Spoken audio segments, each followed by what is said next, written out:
The Oscars and the Vanity Fair party red carpet is my favorite fashion event of the year because I think everybody really kind of shows up and does the most. So it's the most fun to talk about the red carpet looks, and that's what we're going to do in today's video. If you're new here, I'm Tasha Julie and I'm an LA-based fashion stylist.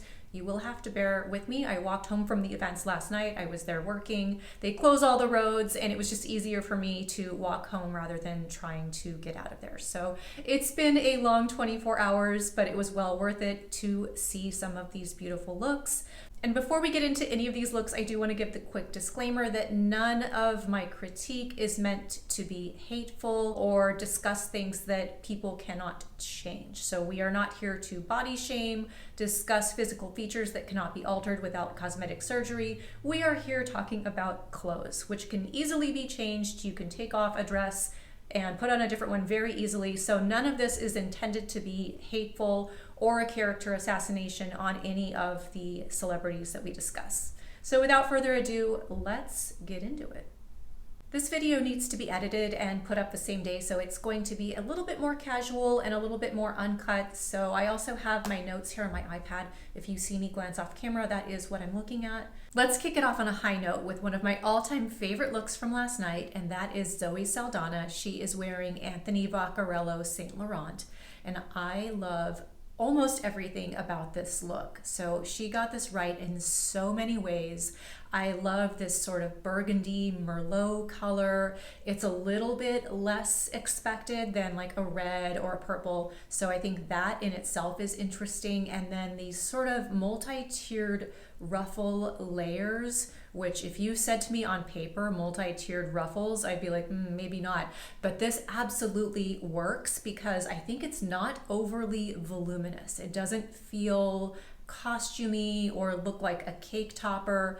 As you know, you could kind of go wrong with multi-layers. So it's not too poofy. Some of the other things that I really think make this look work and just kind of complete it and tie everything together is the sort of sheer bust line that breaks up the overall one color of the rest of the dress.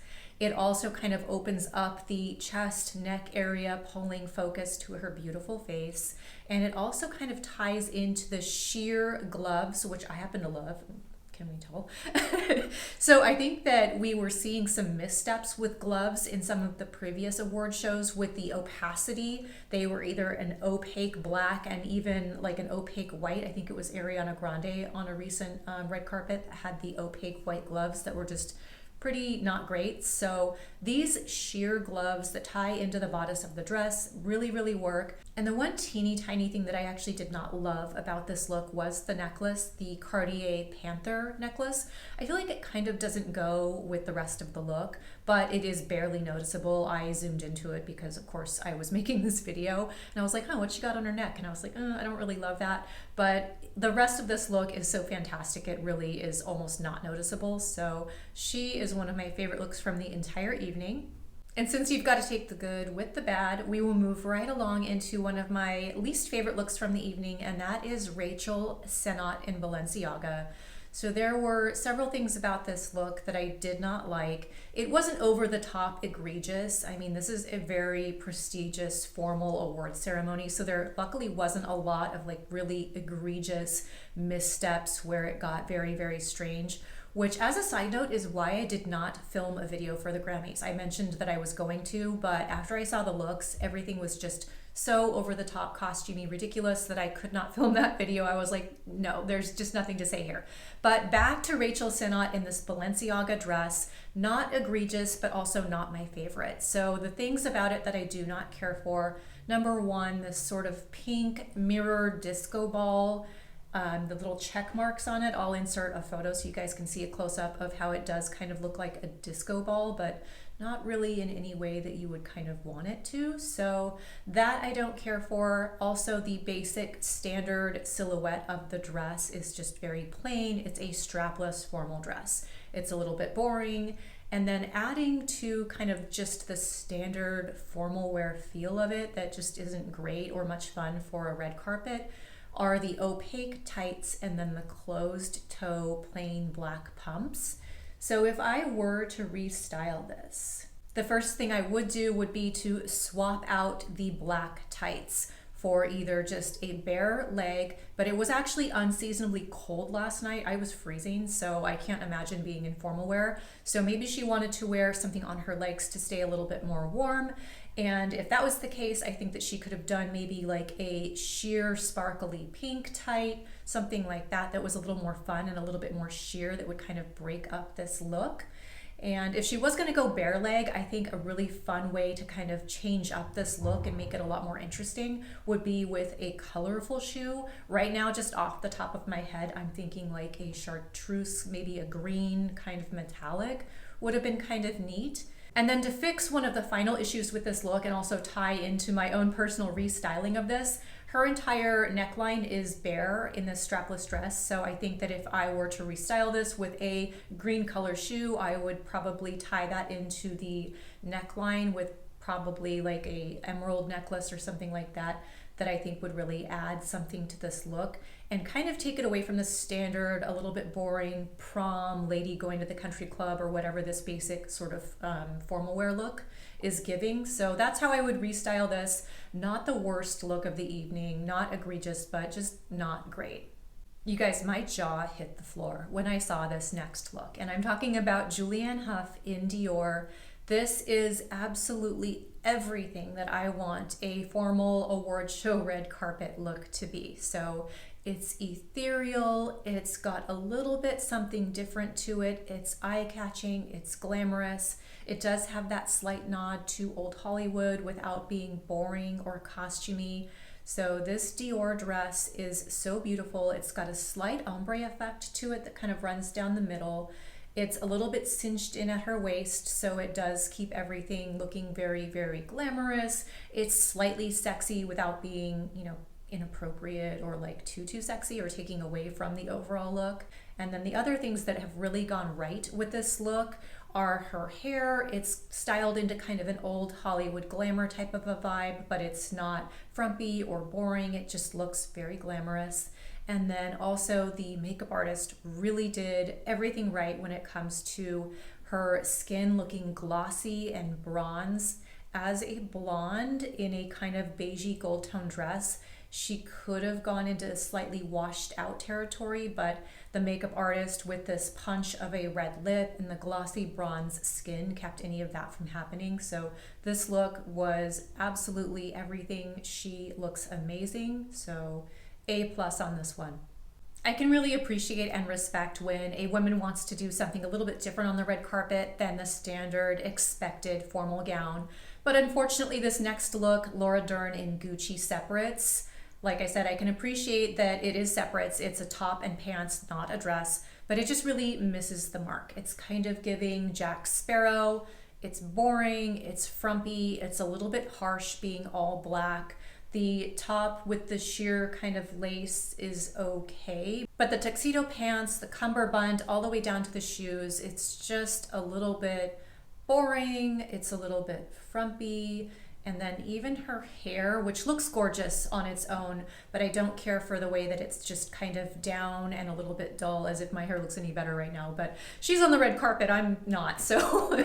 All right, so let me put on my stylist hat and investigate what I would rework if I were to kind of try to fix this.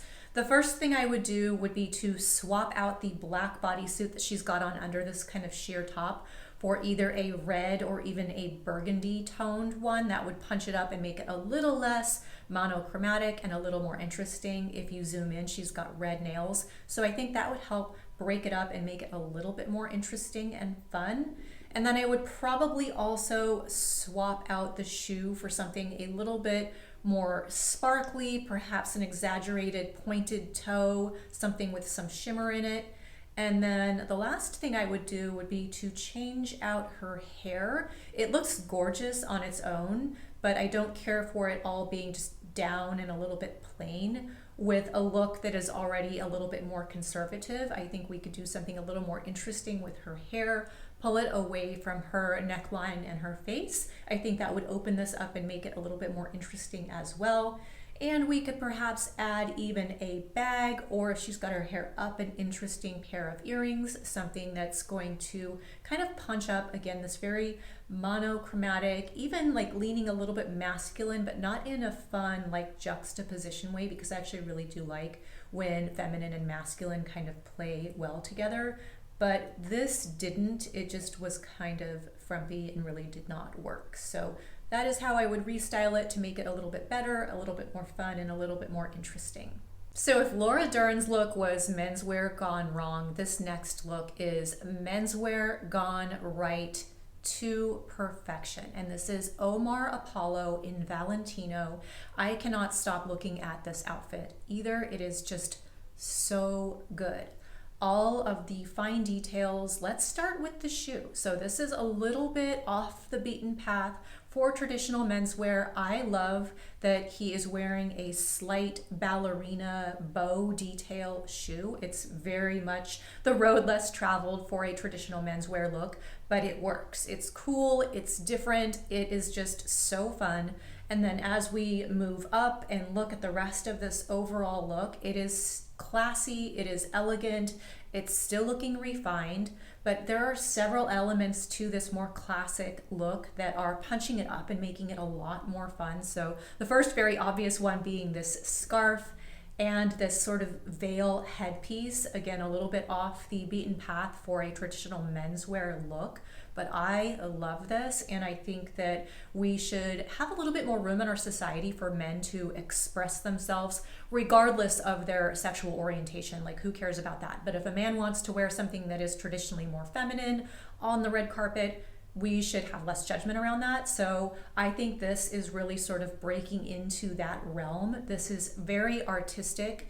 It is self-expression to a T, but it's all working. None of it looks costumey, none of it looks like a red carpet publicity stunt, which there were some of those. We will see them coming up in the video, but everything about this is so right. I even love the little polka dot detail on the shirt underneath this. This is an A+ in my book. This is so fun. There's so much unique self-expression here, but it's still refined, it's tailored, it's elegant, it's classy.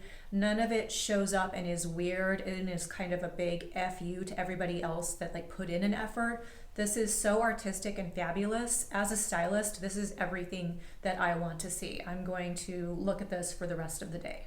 It's a good thing that last look was so good. It was like a jolt of caffeine, because this next look is so boring that I almost fell asleep. And it is Penelope Cruz in Chanel. So is there anything egregiously terrible about this? No, of course not. Penelope Cruz is a stunningly beautiful woman, but this look, it just falls flat. It's boring, it's expected, and something about it is kind of giving like 80s wedding meets prom dress. I don't love the elements of this look and the way that they come together. So I think the tulle is obviously fine. I think that can go very ethereal like it did on Julianne Hough, but in this kind of overworked mess of a dress, it's not working. It's just an additional element that is kind of not adding anything to the look. I really don't care for the sparkly buttons that go down the middle of this. It's not great. And then the way that the waistline comes into this kind of black swan ballerina pointed V thing with the tulle, none of it goes together all that well. It's just, you know, it's a dress. She put on something so she could leave the house. And unfortunately, it's Chanel, because we all like Chanel. They do some really great looks, but lately a lot of their red carpet looks have kind of been a miss and been reading just this way, a little bit overworked and a little bit frumpy. So is this the worst thing I've ever seen? No. Is Penelope Cruz not gorgeous? Well, of course she is. So not the worst thing in the world. I think a lot of us would still love to be this cute, but the dress itself, not the greatest.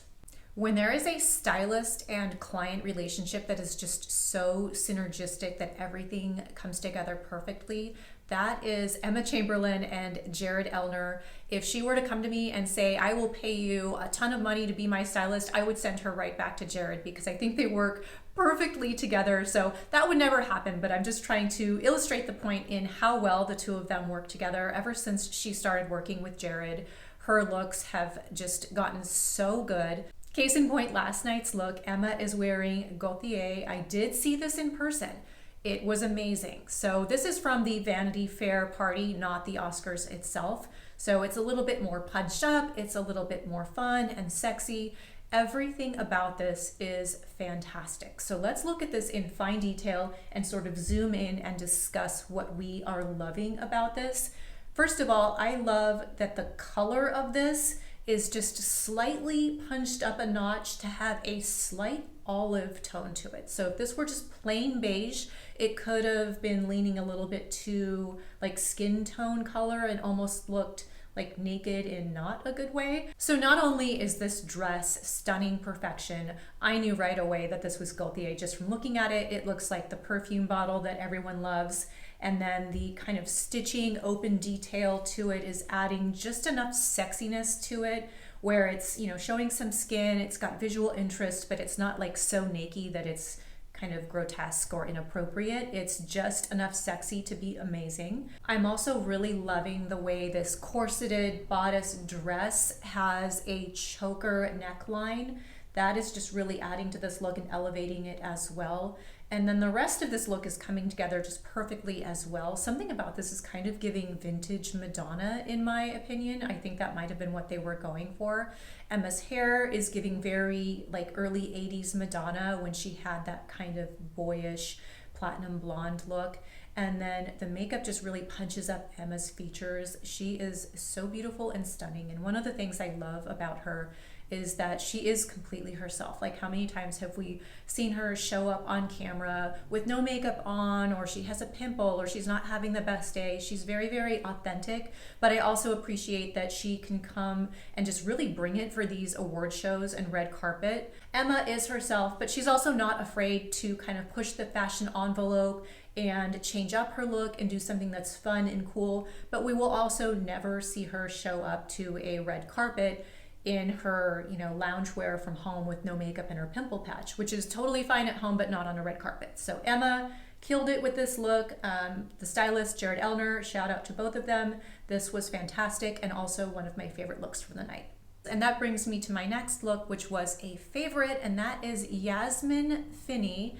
And I had to actually look up who she was, and I was like, oh yeah, I recognize her. She was in the Netflix show Heartstopper, so that's the mainstream item that we would probably know her from. And while some people did say they did not like this dress, and I can kind of see why, it's on my list of favorites. Let's talk about the reasons why I think this is so good. So it's a traditional black strapless dress, which could have read very, very boring. I feel like Jennifer Aniston is kind of the queen of doing just like an okay black strapless dress, which this could have been. But we've added this really beautiful, artistic, feathered detail that sort of looks like wheat, but it's artistic, it's unique, it's cool. And then we've got the additional added element of sort of the W-shaped neckline with some architectural kind of pointy amazingness that is just very cool. It's very unique, and that's what I love about this. So she's expressing her personal style. She's still being respectful of the fact that it's a formal event, so she looks beautiful. She looks like she's put an effort into her look.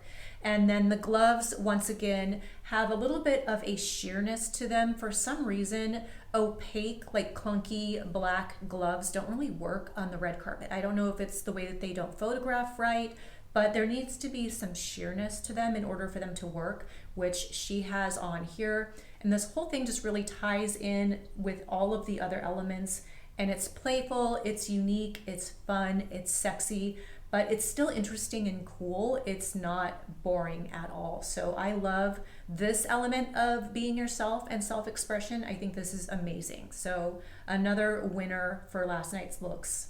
These next two looks I'm going to tie in together because they made my least favorite looks for similar reasons, and they are Megan Thee Stallion and Zoe Kravitz. And these are both from the Vanity Fair party, not the actual Oscars red carpet. but still not my favorite looks for the same reason. The amount of what I'm just going to call inappropriate nudity, which I realize makes me sound like some sort of puritanical prude, which I am not, but I have a little saying that butt cracks don't belong on the red carpet. So I'm okay with things that are sexy or fun, but these just seem to be treading into inappropriate territory that is a little bit raunchy. It's not classy. There's nothing refined or elegant about it. And of course, it goes without saying that these are both beautiful ladies. This is nothing against them as humans. I think they're both stunning, but these looks showcasing nudity in this way, it's just not a vibe. Also, I'm completely over nudity for shock value. I grew up in the era of Madonna, so I am not surprised by any sort of nakedness. It doesn't get a rise out of me. I just think it's played out, and it's a little bit sad to try and get attention in this way. Like, we've seen Little Kim do this look a million years ago, and we also saw Janet Jackson do it at the Super Bowl on accident. So this is nothing new. The shock value of nudity, it's just kind of played out, and it just seems a little bit desperate. I don't love this. So Zoe Kravitz with her butt crack out, it's kind of giving a repeat of Prince with the naked butt pants. It's not good. So she is a lovely, beautiful woman. She could have done something a lot nicer than this. And then when it comes to Megan, I actually love the olive green color of this dress. I also love the feather detail, and I think that had it had another piece of the boob, it would have been an okay dress. But the nod to Little Kim, like, none of this is new. It's not fresh, it's not exciting, it's played out, and it just reeks of being desperate for attention. And I don't like either of these kind of attention-grabbing dresses for the wrong reasons. I think that both of these gals can do better, so moving on. I think one of the most talked about looks from last night is Ariana Grande, and both of her dresses were Schiaparelli. The red carpet beigey look wasn't really my favorite. It wasn't egregious. There wasn't anything like terribly wrong with it. I did like the sort of sculptural elements of the way the skirt was like the full ballroom skirt. I thought it was kind of cool. You could definitely tell it was Schiaparelli, which, by the way, both of these looks are. And then the one that I really loved is this red one. And of course, we all know that Ariana Grande was recently in Wicked, which is a nod to the Wizard of Oz. And so there's the Dorothy element with these sparkly red slippers. That the red dress that she wore, I thought was just so amazing. The red shoe detail on the back, it was really punched up and fun, and it tied into the element of what she's being known for in this moment, which again is Wicked. So I thought both of these looks were really fun and really, really cool. I didn't love the beigey one. I thought it was a little bit monochromatic, I guess. It sort of washes her out, and I'm not really sure what she's got going on with her sort of lighter hair color. It's not my favorite look on her. It does make her look very washed out in combination with her brows. It's not my favorite look, and I know people are gonna ask because these are the most talked about looks of the night. I did like them. She gets a pass for the beigey one that, you know, had some elements that could have been reworked or improved on, but both of the dresses were just really fun and amazing. And then the red sparkly Dorothy one, that one I think was just one of the best looks of the night as well, because it was unique, it was different, and it really tied into what she had recently been known for, being in the Wizard, or not the Wizard of Oz, Wicked. So I thought that was fun as well. You guys, when I was growing up and we had school dances like homecoming and prom, it was my biggest fear to show up in a dress that was the same as somebody else's. And that brings me to my next category. I'm going to switch it up a little bit in this video because I haven't done anything like this before. Truth be told, this is the first time that I've noticed it. I'm going to refer to this category as samesies. So it is neither a love it or a hate it, but it is the bizarre phenomenon of showing up to an event in the same dress as somebody else. While the dresses are not exactly identically the same, they are bizarrely similar. And it had to be completely coincidental because the dresses are by different designers. The only way I could or would say anything about the sameness of these is if they were from the same design house. as a fashion stylist, I would be completely livid with a design house if they gave me a dress for one of my clients and did not disclose that somebody else was wearing something very, very similar. But that is not the case here because the dresses are from different designers. So the first look that is bizarrely similar, we've got Emma Stone and Selena Gomez. So Emma Stone's dress is Louis Vuitton and Selena is in Ralph Lauren. There's nothing bad about either of these looks aside from the fact that they are bizarrely similar to one another. I think they're, they're kind of interesting. They're fine. They're, I guess a B+ if I had to give them a grade. I just wanted to bring up the fact that I noticed that these were bizarrely similar. And also in the bizarrely similar category, I noticed Halle Berry in this beautiful mirrored Christian Siriano dress looked very, very similar to a lady. Her name is Yvonne Orji, O-R-J-I. This person's last name is Orji. Oh dear.